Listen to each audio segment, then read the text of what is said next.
This video seeks to help advocates of government action on climate change to ask questions of those who oppose climate change policies on the grounds of unacceptable cost or scientific uncertainty, the two most frequent arguments made in opposition to climate change policies that often hide important and problematic ethical positions. The purpose of these questions is to help expose ethical problems with scientific arguments and economic arguments frequently made in opposition to climate change policies.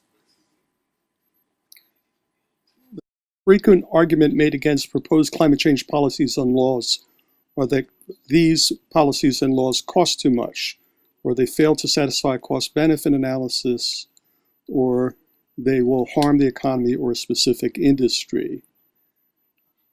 These arguments hide ethical problems. Numerous scientific uncertainty arguments against climate change policies are also frequently made, such as no policy should be adopted because climate change caused harms caused by human activities have not been fully proven. There are still some uncertainties about such things as the role of clouds in causing climate change. This video seeks to help citizens and members of the media ask questions of opponents of climate change policy, questions that help expose very controversial ethical positions which are often hidden in scientific uncertainty and cost arguments made against climate change policies. The purpose of asking these questions is not necessarily to convince the politician or opponent of climate change policies, but to help citizens and members of the media understand ethical problems with these very common arguments made against climate change policy. Climate change has certain features that demand that it be seen and responded to as a moral problem. Number one, some countries, more than others, are causing the problem. This slide shows the countries in red at the top are the large emitters, but the countries colored in the bottom are the victims. Secondly, the harms to the victims are not mere inconveniences, they're potentially catastrophic harms to life and ecological systems. Third, climate change is a moral problem because climate change is depriving people of basic human rights, including the most basic human right, the right to life. Fourth, climate change must be understood as a moral problem because the victims can do very little to protect themselves. Their best hope is that those causing the problem will see they have moral duties to stop causing the problem. Here, although Africa is getting hurt, the greenhouse gases are coming from the United States. The areas in red in Africa are incredibly vulnerable to climate change. There are hundreds of thousands of people already suffering, but yet the rich, high-emitting countries are causing this problem, and they have a moral duty to stop it. We will now begin modeling the questioning. You will notice that Michael Mark, when asked the politician questions which he doesn't answer, he's persistent. He continues to follow up with similar or exact same questions. We recommend that you be persistent. We will soon refer you to a list of 17 questions that could be asked of opponents of climate change to expose ethical problems with their cost and scientific uncertainty arguments. However, when you sit down, you only need to ask 2 or 3 questions of the opponent, each on science and on economic issues. However, we also recommend that you become familiar with the questions that you ask and be prepared to summarize non-answers to the questions. Experience with asking these questions demonstrate that opponents will not answer some of the questions. For a list of the questions referenced and used in this video and to make comments on the video, go to the website nationalclimatejustice.org. In this video, Michael Mark will play the role of an NGO or media person who asks questions of a politician who is played by Rachel Mark. Well, if it's okay with you, I've prepared a list of questions that I'd like to ask and hear your responses. You know, from past conversations, I understand that you are against certain proposed climate policies because you feel they are too costly, they would threaten jobs, and possibly harm the national GDP. So here is my first question. Do you believe that rich countries have moral obligations to future generations and millions of people around the world today who are vulnerable to the worst impacts of climate change? Actually, I believe my obligations are primarily with my constituents. Notice that Michael Mark asked the same kind of a question again. Do you deny that your constituents have obligations not to hurt other people? Well, as I said, my obligations are with my constituents. Do you deny that both you and your constituents have obligations not to hurt other people? Well, I have serious obligations to the constituents in my own district. Notice that the questioner summarizes the fact that the question hasn't been answered. It sounds like you don't think that you and your constituents have obligations not to hurt other people. Do you have an understanding that unless nations rapidly reduce their emissions to their fair share of safe global emissions, that harms and risks to vulnerable people will continue to grow? I'm not convinced that reducing emissions will make any difference. Have you considered that a nation that fails to reduce its greenhouse gas emissions to its fair share will cause great harm and even loss of life to people outside its borders? Well, as I said, I'm not convinced that reducing emissions in my district will make any difference. Do you deny that those nations and people around the world who will be most harmed by climate change have a right to participate in climate emission decisions that could greatly harm them? Well, I don't deny that other nations have the right to participate through the UN. However, I don't think the UN should dictate to the leaders in the United States what we should do. So your answer suggests that you don't believe that people who will be harmed by your emissions have a right to participate in these decisions. Low-emitting countries have done little to cause climate change. Do you agree that nations that emit greenhouse gases beyond their fair share have a duty to help pay for reasonable adaptation needs and damages suffered in low-emitting countries? I think we should help out where we can, but not to the extent that someone can hand us a bill. You know, there is a well-established international legal norm, which almost all nations have agreed to, called the polluter pays principle. And it simply holds that polluters should pay for their consequences of their pollution. If you do not believe that all nations have a duty to reduce their emissions to their fair share, do you simply ignore the polluter pays principle? The polluter pays principle sounds great theory, and I think it might work on a small scale. But I doubt it would work on a large global scale. Well, then I take it you don't believe the polluter pays principle applies to climate change. Well, look, here are some things we know. CO2 emissions remain in the atmosphere for hundreds of years. Countries with very high per capita historical greenhouse gas emissions have contributed the most to the rise of greenhouse concentrations which now are at dangerous levels. Less developed countries have done little to create the current threat of human-induced climate warming. So, do you agree that high-emitting nations have a greater duty to reduce their emissions? Well, advanced nations might have greater emissions to reduce. But don't forget that the impact to their economy is also going to be far greater. So you are denying that high-emitting nations have a greater duty to reduce their greenhouse gas emissions.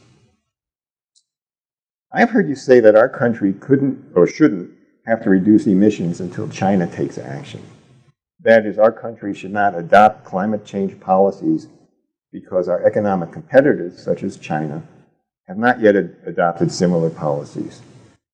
But the fact is that all emissions make the matter worse. You claim that no nation has a duty to reduce its greenhouse gas emissions to its fair share until all other nations reduce their emissions accordingly? Well, all nations might need to reduce their emissions, but how are you going to get one nation to be risky and go first?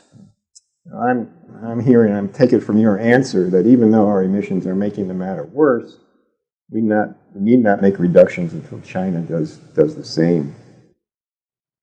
When you argue based on cost that the United States need not reduce its greenhouse gas emissions to its fair share, have you considered specific harms to vulnerable people or ecological systems in other nation states? What values have you put on these harms? I haven't done a detailed analysis of specific harms, and I'm not sure that anybody could even do that.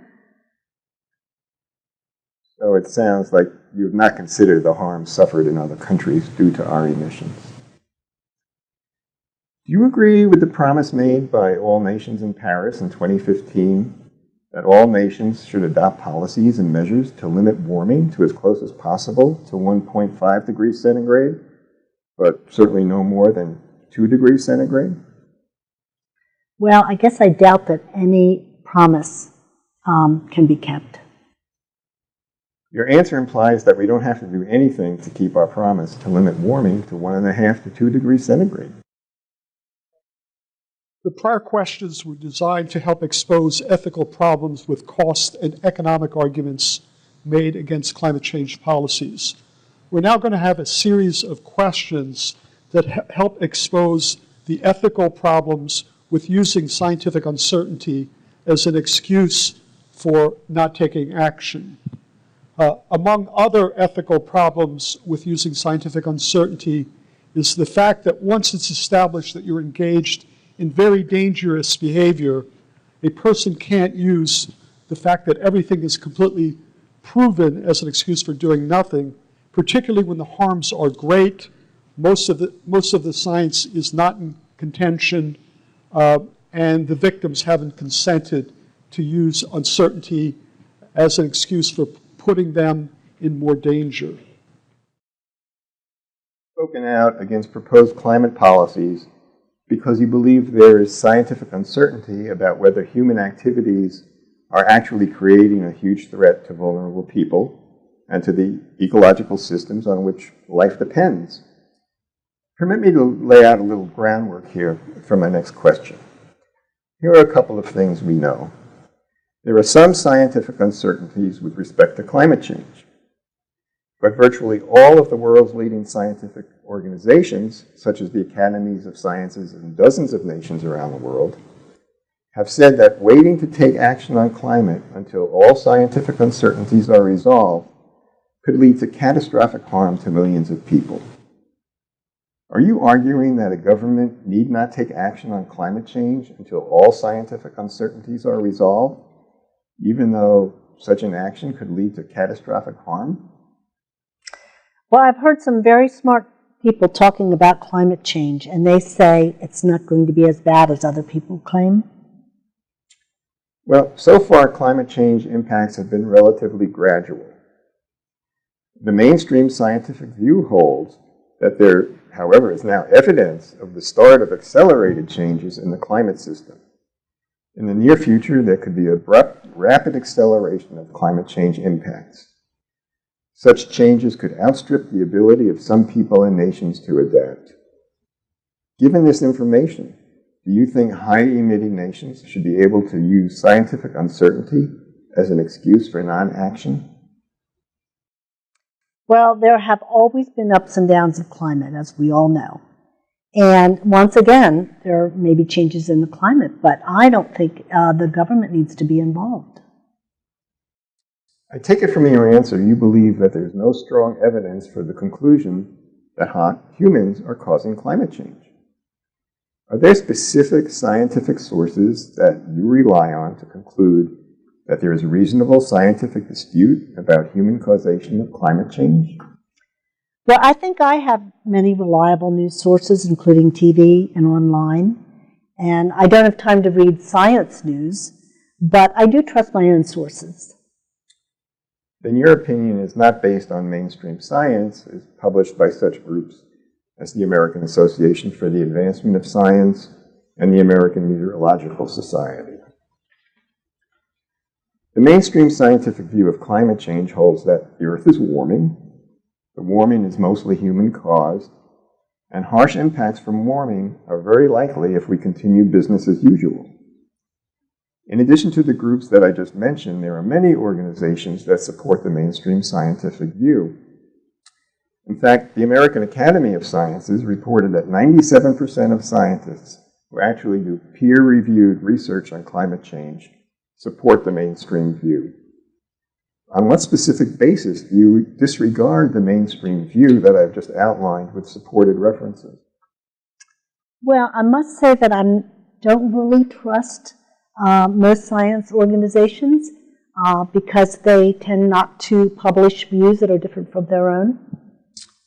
Well, it seems you are okay basing your views outside of mainstream science. When you claim that a high-emitting nation need not adopt climate change policies because adverse impacts have not yet been proven, are you claiming that there is proof that climate change will not cause harm?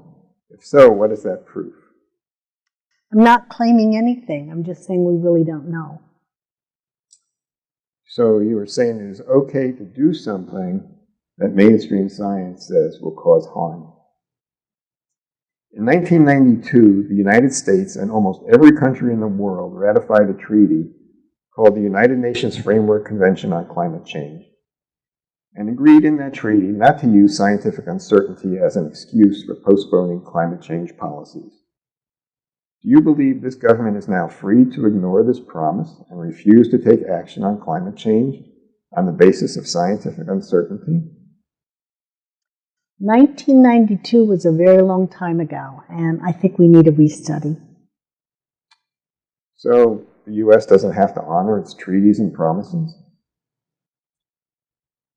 Do you agree that once an authoritative scientific body concludes that greenhouse gases are dangerous to others, that the emitters have an ethical duty to stop their emissions? Well, I don't happen to agree that it's dangerous. You will not acknowledge a responsibility to stop dangerous behavior? For a list of the questions referenced and used in this video, and to make comments on the video, go to the website nationalclimatejustice.org. Viewers of this video will hopefully send comments on whether it is helpful or not to National Climate Justice to either Donald A. Brown or Prue Taylor, whose emails are listed on this slide. We're very interested in whether this video was helpful or how we could improve it. So please send comments. Thank you.